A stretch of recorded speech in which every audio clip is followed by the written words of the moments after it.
नमस्कार दोस्तों, स्वागत है आपका मेरे चैनल कॉमिक्स लाइफ में।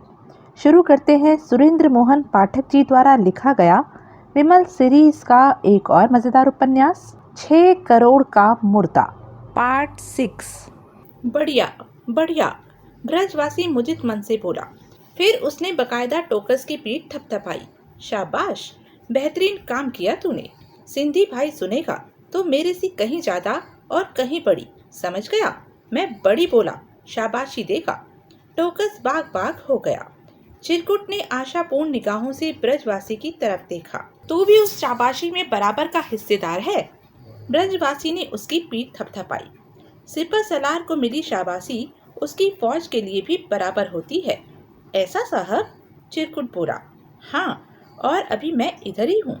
मेरे जाने से पहले देखना, ये शाबाशी तेरी सारी जेबों में लबालब भरी होगी, भले ही वो कितनी हो। शुक्रिया बाप, मुझे खुशी है कि तू हमारे आदमी का बहुत उम्दा तरीके के साथ दे रहा है। क्यों टोकस? असल जहूरा तो सब आपका ही है साहब, वो बोला। दोहरी चाल चलना तो आप ही को सूझा था। वो तो है, ब्रजवासी बोला। वो तुकाराम घुटा हुआ तजुर्बेकार आदमी बताया जाता था, इसलिए मुझे उसके साथ डबल ब्लफ खेलना सूझा। मुझे यही उम्मीद थी कि एयरपोर्ट पर उसके सामने जो पहले पेश होगा वो आदतन उस पर शक करेगा, लेकिन पेश होने वाली दूसरी पार्टी को सहज ही जेन्युइन समझ लेगा। देख ले, एन यही हुआ। बिल्कुल यही हुआ साहब। तूने ये एक और भी काबिल तारीफ काम किया, जो तुका और वागले को शूट करके लाशें एम्बुलेंस से बाहर फेंक दी, वरना एम्बुलेंस के पीछे लगे वो लोग पीछे ही लगे रहते और पता नहीं यूं कौन सी मुसीबत खड़ी करते। इसे कहते हैं तुर्त फुर्त सोच का नतीजा। शाबाश साहब, मैंने सोचा था कि मरना तो उन्होंने था ही, तब मरते या थोड़ी देर में मरते, क्या फर्क पड़ता था? उन्हें नहीं पड़ता था, हमें पड़ता था। पड़ा। शाबाश, शुक्रिया साहब। लेकिन तू ये पता न लगा पाया कि टैक्सी में कौन लोग सवार थे। साहब, उसके लिए रुकना पड़ता या वापस लौटना पड़ता। उस माहौल में वो दोनों ही काम गलत होते। रात के वक्त हेडलाइट्स की चमक ऐसी तीखी होती है कि उसके पीछे की सूरतें शिनाख्त में नहीं आती। बहरहाल जो कोई भी थे होंगे तो वो लंदन के मुसाफिरों के कोई हिमायती या सगे वाले ही। जहन्नुम के मुसाफिर बोलिए साहब। अब देखते हैं इस वार से सोहल कैसा तड़प कर दिखता है, और तड़प कर कहाँ नमूदार होता है, दिल्ली में या मुंबई में। विमल कोलाबा में डॉक्टर देशमुख के नर्सिंग होम में डॉक्टर के ऑफिस में उसके सामने बैठा था। उससे थोड़ा परे हटकर विक्टर खड़ा था। विमल को पहले से मालूम था कि डॉक्टर देशमुख का आवास नर्सिंग होम की ही इमारत में उसके टॉप फ्लोर पर था, जहां से बहुत हुज्जत के बाद वो उतरकर नीचे आने को तैयार हुआ था। आपने मुझे पहचाना? विमल कठोर स्वर में बोला। कठोर स्वर पर डॉक्टर सक पकाया, फिर सुसंयत स्वर में बोला, हाँ, तुम वो शख्स हो जिसने मुझे चैम्बूर वाले तुकाराम के इलाज के लिए उसके साथ लंदन जाने को इंगेज किया था। नाम मुझे याद नहीं। क्या बताया था तुमने अपना? भूलना चाहिए तो नहीं था आपको मेरे जैसे कैश कस्टमर का नाम, ऐसे शख्स का नाम जिसने आपकी 4 गुना फीस अदा की थी। बहरहाल विमल, विमल बताया था मैंने अपना नाम। हाँ विमल, तुम्हें तो खुशी होनी चाहिए कि तुम्हारा पेशेंट एकदम तंदुरुस्त होकर लौट आया है। या? डॉक्टर देशमुख ने उसे घूरा। कहीं ऐसा तो नहीं कि अभी तुकाराम से तुम्हारी भेंट नहीं हुई? बहरहाल खबर तो है ना तुम्हें उसके लौट आने की? खबर है, जो कि जाहिर है कि आपको भी है। है तो सही, लेकिन जाहिर कैसे है? तुम्हारे पर कैसे जाहिर है? उस एम्बुलेंस की वजह से, जो कि आपने तुका को लीवा लाने के लिए एयरपोर्ट पर भेजी। लीवा लाने के लिए? कहाँ लीवा लाने के लिए, आप बताइए। और एम्बुलेंस? हमने कहाँ भेजी एम्बुलेंस? हमें किसने कहा एम्बुलेंस भेजने के लिए, ये भी आप बताइए। हमने कोई एम्बुलेंस नहीं भेजी। किस लिए भेजते भला? पूरी तरह से तंदुरुस्त होकर लौट रहे आदमी को क्या एम्बुलेंस की जरूरत होती है? आपने नहीं तो आपके नर्सिंग होम ने भेजी। मैंने अपनी आंखों से आपके नर्सिंग होम की एम्बुलेंस अभी 10 बजे के करीब एयरपोर्ट पर देखी थी। मैं पूछता हूँ कि होल्ड ऑन, होल्ड ऑन। उसने इंटरकॉम पर एक नंबर डायल किया और नर्सिंग होम के ड्यूटी ऑफिसर को वहां तलब किया। अभी कोई एम्बुलेंस एयरपोर्ट पर भेजी थी? डॉक्टर देशमुख कड़े स्वर में बोला। नो सर, जवाब मिला।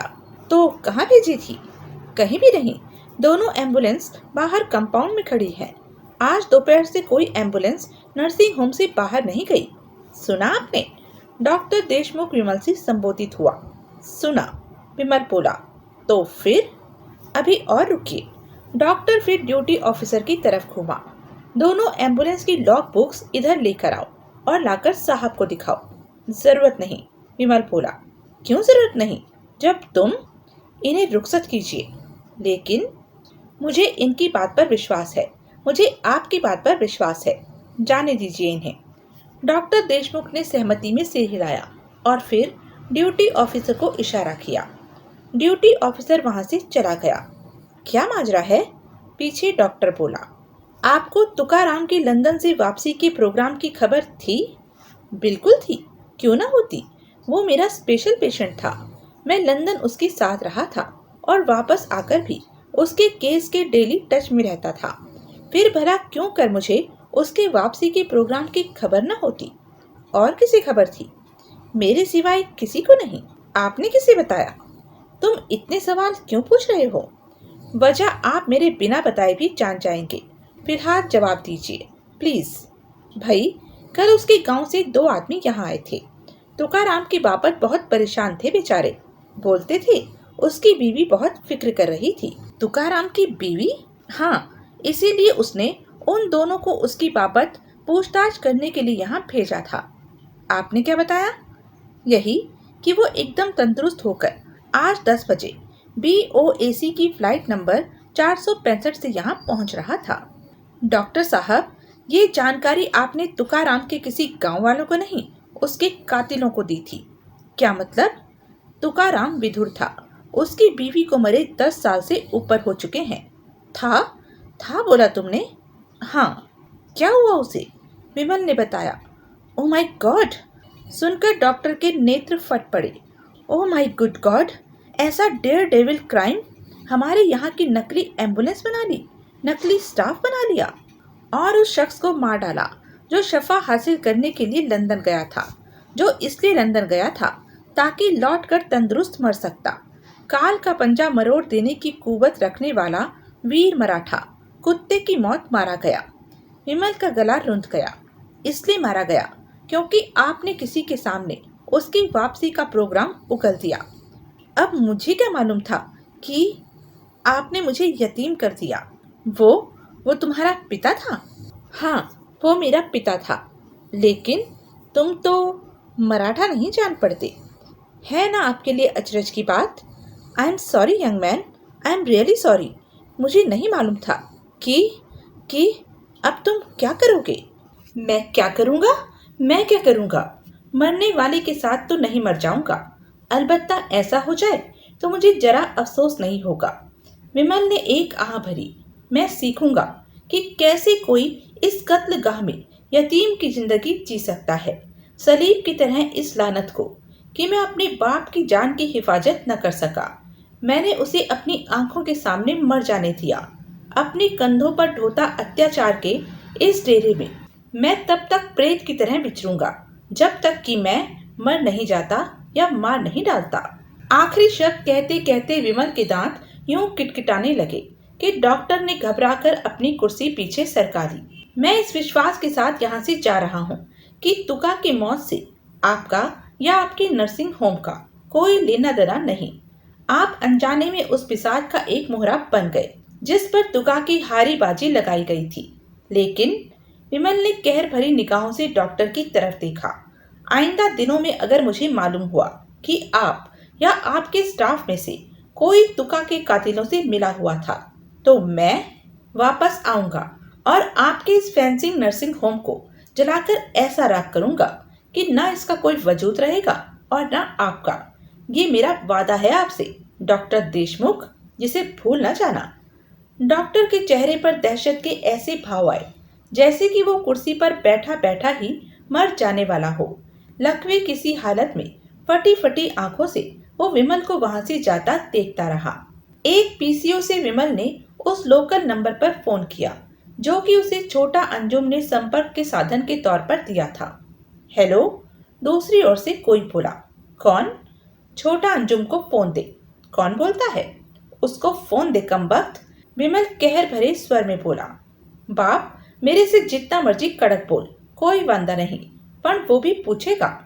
उसे बोल, मैं वो सफेद गुलाब वाला शख्स हूँ, भाई जिससे जुगलबंदी का तमन्नाई है। अभी बाप, अभी। कुछ क्षण खामोशी रही। हेलो, फिर छोटा अंजुम की परिचित आवाज उसके कान में पड़ी। मैं छोटा अंजुम, तुम वही हो जो मैं समझ रहा हूँ? वही हूँ, तभी तेरे को फोन किया। जह नसीब, मैं तो नाउम्मीद हो चला था। अब अच्छी खबर सुना डालो कि तुमने भाई की पेशकश कबूल करने का फैसला कर लिया है।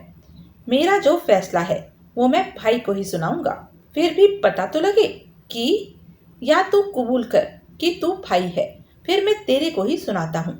मैं भाई? पागल हुआ है? अरे, मैं छोटा अंजुम हूँ, छोटा अंजुम, भाई का खास। या खास भाई? अरे, क्या बहकी बहकी बातें कर रहा है? भाई से बात करना चाहता है तो भाई को फोन कर। मैंने मोबाइल नंबर दिया तो था उसका। मुझे नंबर नहीं, उसका पता चाहिए। क्यों? मालूम पड़ जाएगा। लेकिन क्यों? मेरे को उससे मिलना है। ये तो भाई के लिए भी खुशी की बात होगी, लेकिन तू दुबई तो जा नहीं सकता क्योंकि तेरे पास पासपोर्ट नहीं है। मुझे पता चला है कि ये भाई की सापित की कोरी अफवाह है कि वो दुबई में है ताकि पुलिस पीछे ना पड़े। असल में वो मुंबई या उसके आसपास ही कहीं पाया जाता है। तुम्हें गलत पता चला है। ये ठीक है कि बहुत सख्त जरूरत आन पड़ने पर वो कभी कभार इधर का फेरा लगाता है, जो कि चंद घंटों का ही होता है। अगर तेरे इरादे नेक हों तो ऐसा फेरा वो तेरे लिए भी लगा सकता है। उसे कहे कि लगाए और फिर खबर करे कि वो कहाँ पाया जाता है। गोया कि तेरे इरादे नेक हैं। हाँ, बहुत ज्यादा। तो तू चाहता है कि वो तेरे रूबरू हो, तो तब तो उसकी पेशकश कबूल करेगा। पहली बात ठीक है। पहली बात? हाँ, मैं चाहता हूँ कि वो मेरे रूबरू हो। वो मेरे रूबरू हो ताकि मैं उसका फातिहा पढ़ सकूं। क्या बकता है? मैं उसकी लाश पर भांगड़ा डाल सकूं। तू तू पागल तो नहीं हो गया है? मैं उसका कलेजा निकाल कर खा सकूं। अरे, क्यों ऐसी वाही तबाही बक रहा है? ऐसा क्या कर दिया है हमने जो तू एकाएक भाई के खिलाफ आग बोलने लगा है? तुझे नहीं मालूम? अल्लाह कसम नहीं मालूम। तुम लोगों ने तुकाराम को मार डाला। क्या? तुका मर गया? मेरे पर दबाव बनाने के लिए तुम लोगों ने मेरे पिता समान तुकाराम को बेरहमी से कत्ल करा दिया। अल्लाह! सरदार सुन, खुदा के वास्ते सुन। क्या सुनूं हरामजादे? गाली 10 और दे ले, लेकिन सुन। कह, क्या कहना चाहता है? हमें इस बात की तो खबर है कि तुका अपना इलाज कराने के लिए लंदन गया हुआ था, लेकिन वो लौट आया था। इस बात की हमें कतई कोई खबर नहीं। मैं सच्चा मुसलमान हूँ। अपने बनाने वाले की कसम खाकर मैं कभी झूठ नहीं बोलता। मैं पाक परवरदिगार की कसम खाकर कहता हूँ कि न हमें तुका के वापस लौट आए होने की कोई खबर है, और न अगर वाकई उसका कत्ल हो गया है तो उसमें हमारा कोई हाथ है। तो ऐसा किसने किया? हमें नहीं मालूम। मुझे तो दूसरा कोई दिखाई नहीं देता जिसकी तुका के कत्ल में कोई दिलचस्पी हो। कोई तो होगा ही, वरना वो कत्ल वाकया न हुआ होता। लेकिन सुन सुन, अभी और सुन। तू इस वक्त भड़का हुआ है। भड़के हुए आदमी की अक्ल काम नहीं करती, इसलिए तू अपनी नाक से आगे नहीं सोचना चाहता और कूद कर इस गलत बेबुनियाद नतीजे पर पहुंचा हुआ है कि तुका का कत्ल हमने कराया। नहीं कराया? कसम खाकर तो बोला कि नहीं कराया। मैंने झूठ बोला हो तो मेरी रूह दोजख की आग में झुलसे, कयामत के दिन तक उसे चैन और सुकून नसीब न हो। इससे ज्यादा मैं कुछ नहीं कह सकता। अगर ऐसा सच्चा मुसलमान है तो कबूल कर कि तू ही भाई है। अरे, कैसे मैं कोई गलत, वाहियात, बेबुनियाद बात कबूल कर सकता हूँ? तू भाई नहीं है? नहीं हूँ, मैं महज उसका खादिम हूँ। वो पक्का ही मुंबई में नहीं रहता? नहीं रहता, वो पक्का दुबई में रहता है। अलबत्ता कभी कभार चोरी से, चुपके से इधर आता है। भाई ने तुका और वागले का कत्ल नहीं कराया? नहीं कराया। मुझे तेरी बात पर एतबार नहीं। अरे अहमद, भाई अभी तेरे से इतना नाउम्मीद नहीं हुआ कि ऐसा कदम उठाया जाने का हुक्म देता। ना ही भाई कुम्हार का गुस्सा गधे पर उतारने का हामी है। भाई भाई है, वो खुला खेल खेलता है, छुप कर वार नहीं करता। जाबर को जीतने के लिए कमजोर को अपना शिकार नहीं बनाता। बनाता है जब जाबर पर पेश न चल रही हो तो बनाता है। क्या मतलब? पिछले 3 दिनों में 2 बार मेरे पर जानलेवा हमला हुआ, लेकिन नाकाम रहा। मेरे पर पेश न चली, इसलिए तुका के जरिए मेरे पर चोट की। किसने किया तेरे पर हमला? नाम बता उसका। मैं उसी को पकड़कर तेरे सामने लाता हूँ और उससे कुबुलवाता हूँ कि उसने भाई के कहने पर तेरे पर हमला नहीं किया था। क्या मुश्किल काम है तेरे लिए या भाई के लिए? तौबा, तू तो कसम खाए बैठा जान पड़ता है कि अक्ल से काम नहीं लेगा। बातें न बना, समझा? मुझे एक बात बता, जिन लोगों ने तेरे पर हमला किया वो तेरे को पहचानते थे ना? पहचानते ही होंगे, वरना हमला क्यों करते? क्या कहना चाहता है? और ये भी जानते थे कि हमला करने के लिए तू कहाँ पाया जाएगा। क्या कहना चाहता है? अरे, हम तेरा पता जानने के लिए अक्खी मुंबई में मारे मारे फिर रहे हैं। अगर तेरा हमलावर हमारा आदमी होता तो इसका मतलब है कि हमें मालूम था कि तू कब कहाँ पाया जाता है। ऐसा होता तो क्या हम तेरे खुद हमारे रूबरू नमूदार होने के मोहताज होते? सफेद फूल के शिनाख्ती निशान के मोहताज होते? सीधे ही तेरे सिर पर ना खड़े होते तुझे ये फतवा सुनाने कि या तो हमारे से इत्तेफाक की राह पकड़ या जहन्नुम रसीद हो। विमल के मुंह से बोल न फूटा। भाई को अभी तेरे से नाउम्मीदी नहीं हुई, उसे जब तेरे से नाउम्मीदी हो जाएगी तो वो जैसे भी बन पाएगा तेरे पर, सुन रहा है, तेरे पर वार करेगा और तब उसका एक ही वार तेरी हस्ती मिटा देगा। ये सब लिफाफेबाजी है जो तू अपने भाई को खुदा से भी 10 इंच ऊंचा साबित करने के लिए कर रहा है। चल ऐसे ही सही, लेकिन यकीन कर, तुका की मौत से हमारा कोई लेना देना नहीं। तो किसका है? आधी रात से ऊपर का टाइम हो रहा है, जाके सो जा। कोई घूंट वूंट लगाता हो तो और भी अच्छा, लगा और सो जा। सुबह जब सोकर उठेगा तो भेजे पर जो गुस्से का शैतान सवार है वो रुखसत ले चुका होगा। जब तू कोई अक्ल की बात सोचने के काबिल होगा तब तुझे अपने आप सूझेगा कि ये पीठ पीछे वार तेरे पर किसने किया। अब जा, सो जा। मैं खुदावंद करीम से तेरे लिए दुआ करूंगा कि वो तुझे सुकून अता फरमाए और जो सदमा तुझे लगा है उसे झेलने की तुझे ताकत दे। संबंध विच्छेद हो गया। शुक्रवार 12 मई, दिल्ली मुंबई। सुबह ड्यूटी पर पहुंचते ही सब इंस्पेक्टर जनक राज अपने एसएचओ के हुजूर में पेश हुआ। गुड मॉर्निंग सर, वो बोला।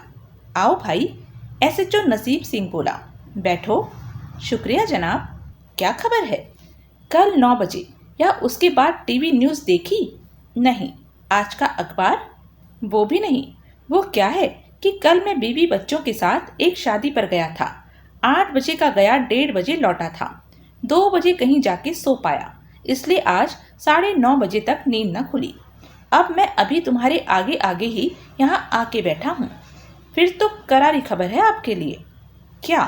वो लड़की सुमन, गोल मार्केट के कोविल हाउसिंग कॉम्प्लेक्स वाली, काम हो गया उसका। अरे कब? कल दोपहर बाद किसी वक्त। कहाँ? दिल्ली में ही। लौट आई? लौटा दी गई, लाश की सूरत में। क्या किस्सा है भाई?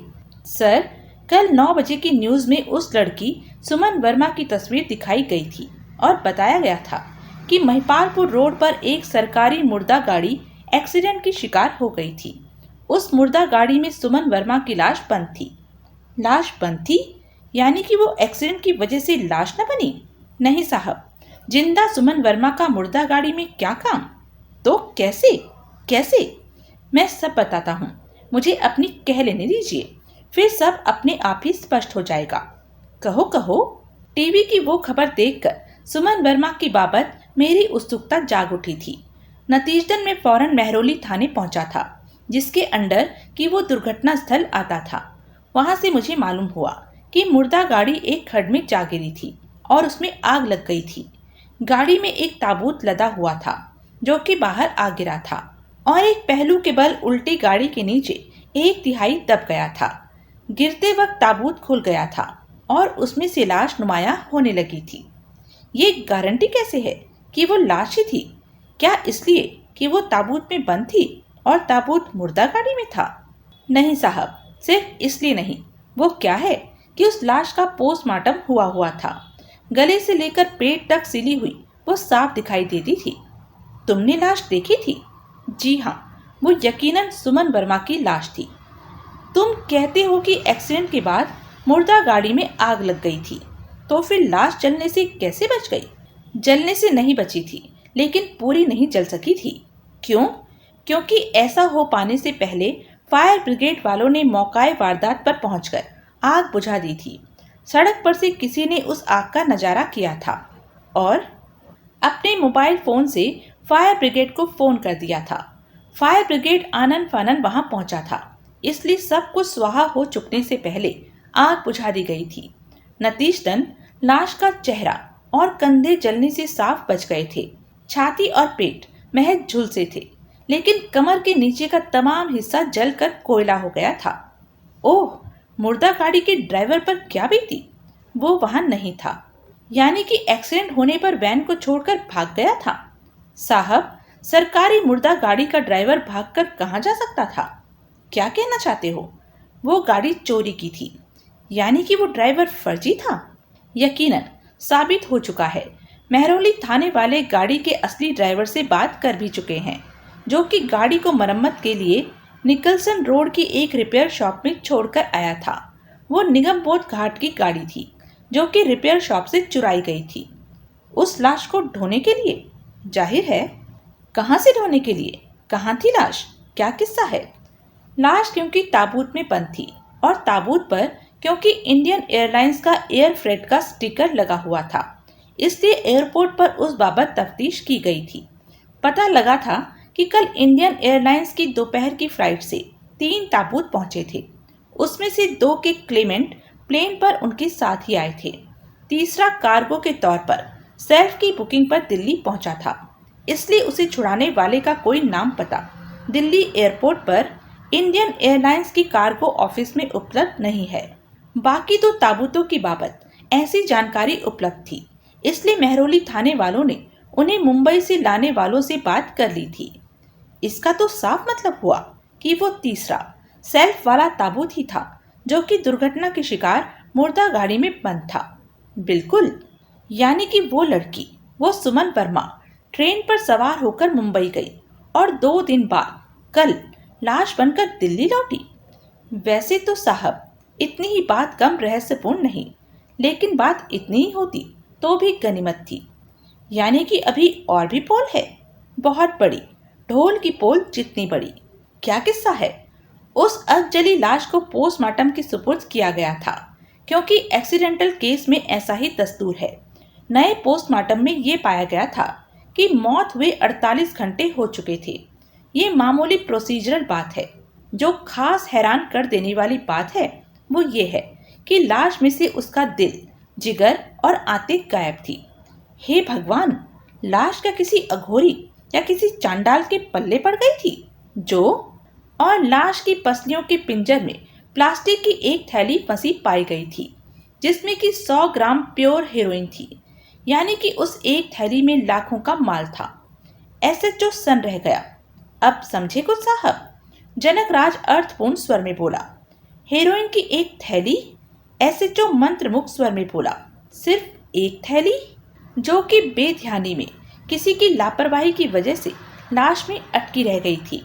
लाश में एक थैली की मौजूदगी और उसमें से उसके वाइटल ऑर्गन्स की गैर मौजूदगी साफ जाहिर करती है कि लाश को हेरोइन ढोने के कंटेनर के तौर पर इस्तेमाल किया गया था। लाश हेरोइन से भरा बक्सा था, जो कि अगर एक्सीडेंट न हुआ होता तो दिल्ली के किसी टॉप के नार्कोटिक्स स्मगलर के पास पहुंचता। तुम ये कहना चाहते हो कि लाश हेरोइन की वैसी कई थैलियों से भरी हुई थी और उसमें कई थैलियों की जगह बनाने के लिए ही उसकी आंतें, दिल, जिगर वगैरह निकाल दिए गए थे? बिल्कुल साहब, लाश में कई थैलियां न होती तो एक कहां से आती? यानी कि एक्सीडेंट के बाद लाश में से माल निकाल लिया गया था और ये काम क्योंकि दिन दहाड़े राह चलती सड़क पर किया गया था, इसलिए हड़बड़ी में हेरोइन की एक थैली लाश में रह गई थी। बिल्कुल। फिर तो ये भी हो सकता है कि मुर्दा गाड़ी को आग एक्सीडेंट की वजह से न लगी हो, उसे जानबूझकर सबूत नष्ट करने के लिए आग लगाई गई हो। जी हाँ, किसी राहगीर ने, किसी मोबाइल वाले राहगीर ने फायर ब्रिगेड को फोन करने की जिम्मेदारी न दिखाई होती तो लाश यकीनन जलकर ऐसी कोयला हो चुकी होती कि उसकी शिनाख्त असंभव होती और हेरोइन की वो एक थैली भी लाश के साथ ही भस्म हो चुकी होती और हमें सपने में ख्याल न आता कि वो लाश सुमन वर्मा की हो सकती थी, जो कि हमारे हवलदार शीश राम की आंखों के सामने सोहल के बच्चे के साथ मुंबई की गाड़ी में सवार हुई थी। जाहिर है बच्चे का क्या हुआ होगा भगवान जाने। लड़की का उसकी लाश को हेरोइन का संदूक बनाने के लिए कत्ल हुआ होगा या मरी वो दुर्घटना वशी होगी, लेकिन लाश इत्तेफाक से हेरोइन स्मगलरों के हाथों पर पड़ी होगी। कुछ भी हुआ हो सकता है, लेकिन अगर दूसरी बात सच है तो फिर तो ये लाखों में एक चांस वाला इत्तेफाक हुआ। बहरहाल जो भी हुआ, जैसे भी हुआ, हेरोइन स्मगलिंग के एक बहुत सोचे विचारे षड्यंत्र के तहत हुआ। जी हाँ, शुक्र है कि ऐसा फसादी केस हमारे पल्ले न पड़ा। महरौली थाने वालों के पल्ले भी नहीं पड़ा है साहब। मतलब केस नारकोटिक्स कंट्रोल ब्यूरो को सौंप दिया गया है। तुम्हारा क्या ख्याल है? लाश में 7-8 किलो हेरोइन तो समा ही गई होगी। 7-8 नहीं तो 5-6 किलो तो कहीं नहीं गई। इतनी मिकदार भी मोटा माल ही कहलाएगी। जी हाँ, पहले तो दिल्ली का ड्रग लॉर्ड गुरबख्श लाल हुआ करता था, वो तो पहुंच गया ऊपर।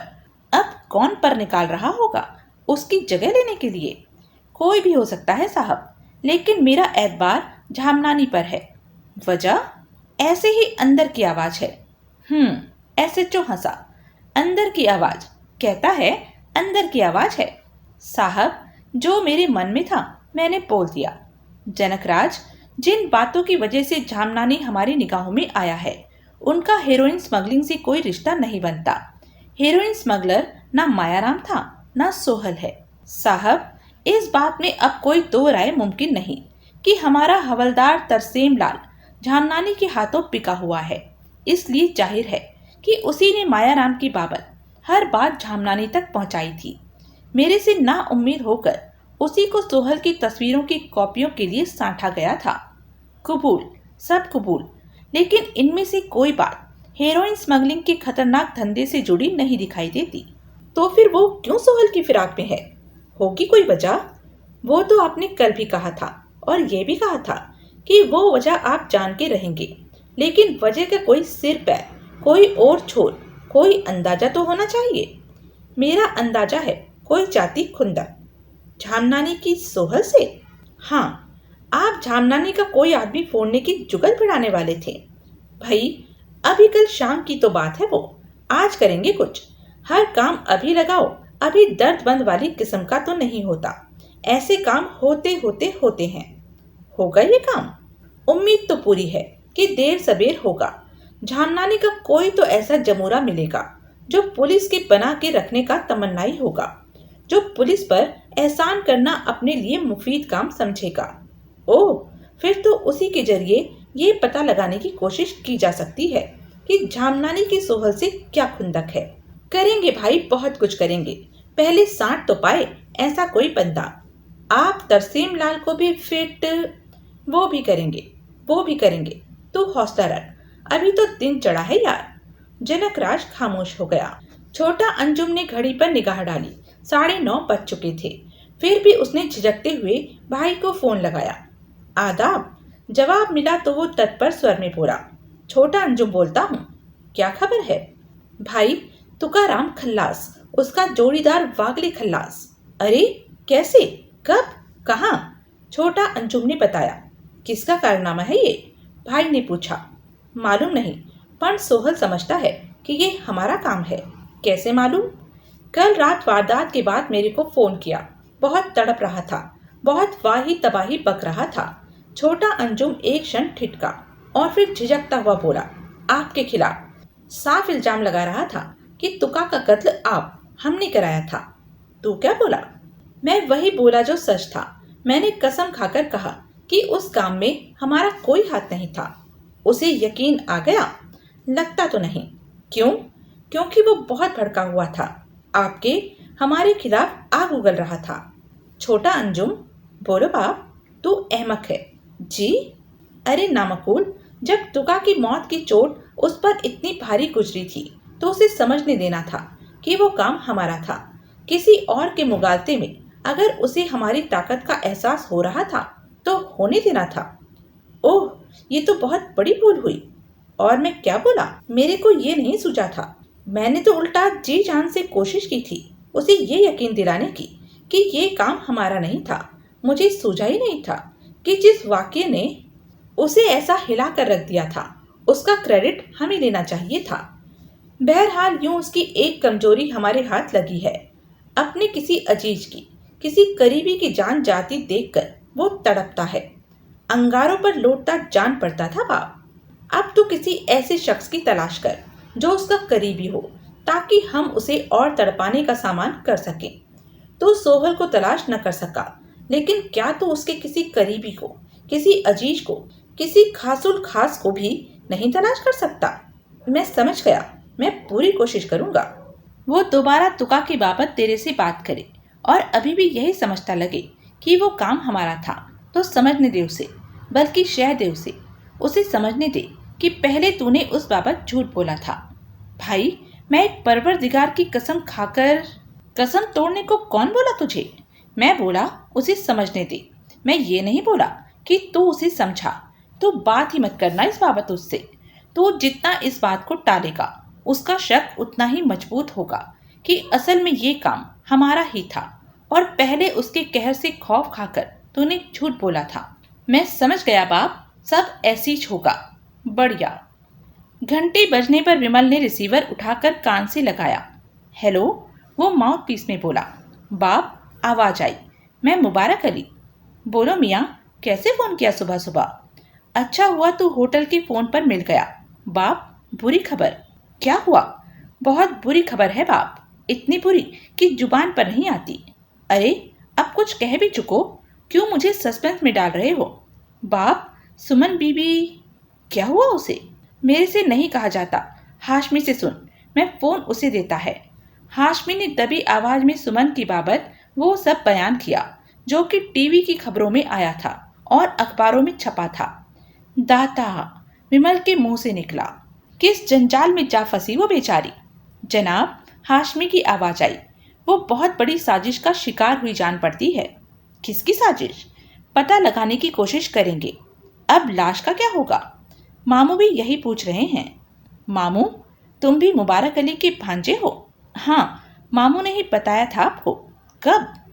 तब जब पिछली बार आप दिल्ली में थे, जब मैं आपका भेजा कुल्लू से वापस लौटा था। ओह, भूल गया मैं। याददाश्त बहुत बिगड़ती जा रही है मेरी। हम 14 भांजे हैं मामू के, 5 बहनों से।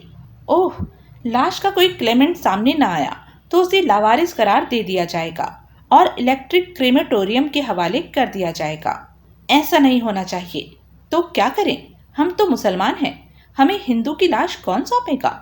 मुझे सोचने दो, होल्ड रखना। विमल ने माथा थाम लिया। अभी वो तुका और बागले के हौलनाक अंजाम से उबरा नहीं था कि वो नई विपत्ति सामने आ गई थी।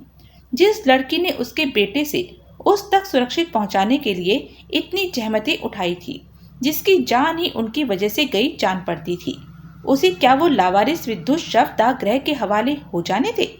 लेकिन एक ही वक्त में वो दिल्ली और मुंबई दोनों जगह भी तो मौजूद नहीं हो सकता था। मैं दिल्ली जाती हूँ। तब तक खामोशी से पास बैठी नीलम एकाएक बोली। सूरज, विमल के मुंह से निकला। फिरोजा संभाल लेगी, थोड़ी ही अरसे की तो बात है, कल तक तो लौट भी आऊंगी। सोचते हैं, अभी चुप कर। नीलम खामोश हो गई। दिमाग पर जोर देता विमल उस दुश्वारी का कोई हल सोचता रहा। वाहे गुरु सच्चे पातशाह, जीऊं जन सभी शरण तुम्हारी, सरब चिन्ह तुझ पासे। हाशमी, वो माउथ पीस में बोला। जनाब, हाशमी की आवाज आई। गैलेक्सी के शुक्ला साहब के पास जा, उनको बोल कि वो अपने आप को सुमन का अभिभावक बताकर उसकी लाश क्लेम करे। वो करेंगे ऐसा? मेरी खातिर जरूर करेंगे। अगर आप आ सकते होते तो तो बात ही क्या थी, लेकिन ऐसा नहीं हो सकता। गुस्ताखी माफ जनाब। वजह? कल रात तुकाराम और वागले के लंदन से मुंबई पहुंचते ही उनका कत्ल हो गया है। उन दोनों का भी इस दुनिया में कोई नहीं। मेरा उनकी खातिर इधर रुकना जरूरी है। तुकाराम वागले? तू नहीं जानता, मुबारक अली जानता है। जरा होल्ड कीजिए। कुछ क्षण हमारी की खुसर पुसर जैसी आवाज विमल को सुनाई दी। फिर मुबारक अली लाइन पर आया। बाप, ये क्या बोला तू? कौन ये नापाक काम किया? अभी मालूम नहीं। यहाँ की पुलिस इसे गैंग किलिंग बता रही है, लेकिन किसी की निशानदेही की जिम्मेदारी नहीं ले रही। लेकिन होंगे कौन वो मर्दूद जिन्होंने? नहीं मालूम, कुछ समझ में नहीं आ रहा। अक्ल ये कहती है कि ये कंपनी की किस्म का काम है, लेकिन कंपनी अब कहाँ रखी है? बाप, आज अगर मैं जिंदा हूँ, मैं कब का फांसी पर नहीं झूल गया तो तुकाराम की वजह से, जिसने पुलिस हेडक्वार्टर से एन पुलिस कमिश्नर की नाक के नीचे से मेरे भाग निकलने और फरार हो जाने का इंतजाम किया था। बाजरिया वागले, मैंने उसे वो क्या कहते हैं अंग्रेजी में, पैगाम भेजा था कि अगर मुबारक अली जिंदा रहा तो कभी उसके किसी काम आके दिखाएगा। अब तो बोलता है कि वो मुझे मौका दिए बिना ही इस जहां से रुखसत हो गया। हाँ, अपना कर्जा छोड़ गया वो मेरे ऊपर। मुबारक अली, जो खतरनाक मवाली और दुर्दांत हत्यारा था, का गला रुंध गया। अब मैं कर्जाई मरूंगा बाप। विमल खामोश रहा। बाप, तो उधर ही रह, इधर मैं सब संभालता है। हाशमी सब संभालता है। हम सब संभालते हैं। 4 बजे मुझे फिर फोन करना और जो सूरत अहवाल हो उसकी खबर करना। ऐसे ही करेंगे बाप। संबंध विच्छेद हो गया। विमल ने रिसीवर के दिल पर रखा और माथा थाम लिया। तुमने मुझे चुप करा दिया था। नीलम उसके कंधे पर हाथ रखती हुई बोली। अब बोलो, मेरे जाने में क्या हर्ज है? हर्ज कोई नहीं, लेकिन फायदा भी कोई नहीं। अलबत्ता नुकसान बहुत है। नुकसान? हाँ नुकसान। क्या भूल गई कि क्यों मैं तुझे दिल्ली से साथ लाया था? कोई फायदा क्यों नहीं? क्योंकि जो काम वहां जाकर तू करेगी उसे शुक्ला साहब भी कर सकते हैं। असल काम उसकी लाश क्लेम करना नहीं है, उसका अंतिम संस्कार करना है, जो कि मुझे करना चाहिए था, क्योंकि वो मुझे अपना भाई मानती थी। ओह, लेकिन मैं एक ही जैसे कामों को 2 मुख्तलिफ जगह कैसे अंजाम दे सकता हूँ? इधर मैंने अपने पिता समान तुका को, अपने भाई समान वागले को भी तो मुख अग्नि देनी है। ये कैसा इम्तिहान ले रहा है मेरा वाहिगुरु मेरा। सब ठीक हो जाएगा। धुंध मिट जाएगी, चानन हो जाएगा, सूरज निकलेगा तो तारे छुप जाएंगे, अंधेरा भाग जाएगा। सब ठीक हो जाएगा सरदार जी, सब ठीक हो जाएगा। विमल ने सहमति में सिर हिलाया और एक आह भरी। मुझे वो दिन याद आते हैं। फिर वो बोला, जबकि बखिया से हमारी जंग जारी थी, तब बखिया ने तुका के भाइयों पर ऐसा कहर बरपाया था कि एक की मिट्टी उसने अभी ठिकाने नहीं लगाई होती थी कि दूसरे की मौत की खबर आ जाती थी। कैसा शेर दिल था तुका, जो इतनी सदमे झेल गया। तुम भी शेर दिल हो, सरदार हो, खालसा हो। माता भगवती भवानी तुम्हें बेपनाह ताकत देगी, दाती ही तुम्हें दिशा ज्ञान कराएगी। विमल खामोश रहा। अगम अगोचर अलग अपारा चिंता करहु हमारी। तभी इरफान और शोहाब वहां पहुंचे। क्या खबर है? विमल व्यग्र भाव से बोला। 12 बजे होगा पोस्टमार्टम। शोहाब बोला, 1 बजे तक लाशें मिल जाएंगी। जल्दी क्यों नहीं? पोस्टमार्टम वाला डॉक्टर आता ही 12 बजे है और 2:30-3 से पहले असल काम नहीं शुरू करता। कुछ करना था इस बाबत? किया, तभी तो पोस्टमार्टम 12 बजे होगा और फौरन सुपुर्दगी की कार्यवाही होगी, वरना वो तो शाम भी कर दे तो कोई बड़ी बात नहीं। इसका मतलब है कि मैं 3 बजे तक अंतिम संस्कार से फारिग हो सकता हूँ और फिर 4 या 5 बजे की फ्लाइट पकड़कर दिल्ली। बाप, इरफान जल्दी से बोला, तू ऐसा नहीं कर सकता। क्या बोला? कैसा नहीं कर सकता? तू तुका और बांग्ले का संस्कार नहीं कर सकता। क्या बकता है? वो मेरे? मालूम, वो दोनों मेरे भी उतने ही सगे थे जितने कि तेरे, बल्कि तेरे से ज्यादा। लेकिन उनके संस्कार की बाबत जो तू चाहता है वो नहीं हो सकता। क्यों नहीं हो सकता? क्योंकि मैं तेरे को ऐसा नहीं करने दूंगा। अरे, क्यों नहीं करने देगा? क्योंकि मरने वाला तुका था, जिससे मेरे ताल्लुकात से तमाम अंडरवर्ल्ड नहीं पुलिस भी वाकिफ है। हर कोई इस बात से भी वाकिफ है कि तुका का इधर कोई नहीं है। कभी इधर उसके साथ उसके 4 भाई थे, लेकिन सब के सब कंपनी के साथ छिड़ी तेरी जंग में शहीद हो गए। जिन लोगों ने तुका को मारा है वो इस हकीकत से बेखबर नहीं हो सकते। उन्हें भी और पुलिस को भी तेरे से बराबर यही उम्मीद होगी कि तुका की चिता को आग तू देगा। वागले की बाबत उन्हें कोई गलतफहमी हो सकती है, लेकिन तुका की बाबत नहीं। वो तुका की लाश पर निगाह रखेंगे और जहां लाश जाएगी वहां पहुंचेंगे। बाप, नतीजा जानता है क्या होगा? या तो तू तुका के कातिलों के हाथों मारा जाएगा या पुलिस की गिरफ्त में पहुंचेगा। मुझे परवाह नहीं, मैं चाहे गोली खाऊं चाहे फांसी लगूं, तुका का अंतिम संस्कार मेरे ही हाथों होगा। और अगर वागले का कोई सगा संबंधी सामने नहीं आता तो उसका भी। बाप, तू जज्बाती हो रहा है। कमबख्तो, क्या उम्मीद करते हो मेरे से इन हालात में पत्थर हो जाऊं? वक्त की जरूरत तो यही है, लेकिन लगता है कि तू वक्त की जरूरत को नहीं समझने वाला। विमल खामोश रहा। शोहाब को उम्मीद थी कि विमल उससे पिछली रात की बाबत सवाल करेगा, लेकिन ऐसा न हुआ। खुश शोहाब ने उस नाजुक घड़ी में उस बाबत जुबान खोलना मुनासिब न समझा। ठीक है, इरफान असहाय भाव से गर्दन हिलाता हुआ बोला, करते हैं कुछ। तो यह था इस उपन्यास का अंतिम भाग। आगे की कहानी जारी रहेगी जौहर ज्वाला में, जो कि जल्दी ही मेरे चैनल पर अपलोड किया जाएगा। तब तक के लिए बने रहें मेरे साथ, और हाँ, मेरे चैनल को लाइक, शेयर और सब्सक्राइब करना ना भूलें। धन्यवाद।